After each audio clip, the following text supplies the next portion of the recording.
સુરેન્દ્રનગરમાં પોલીસ કર્મચારી પર હુમલા મામલે કાર્યવાહી થઈ રહી છે। પોલીસે 3 બુટલેગરની ધરપકડ કરીને કામગીરી શરૂ કરી હતી। બગદાણા પોલીસના કર્મચારીને માર્યો હતો ઢીકાપાટુનો માર। પોલીસની વર્દીનો કાટલો પકડીને અપમાનિત કર્યા હતા।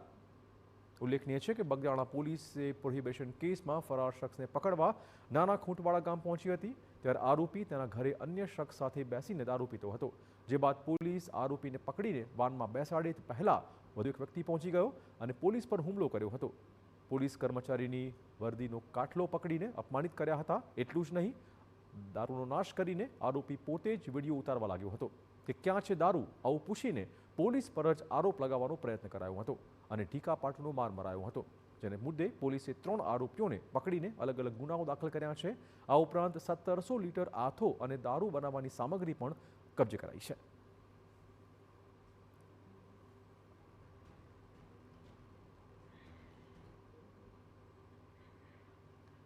સુરેન્દ્રનગર જિલ્લા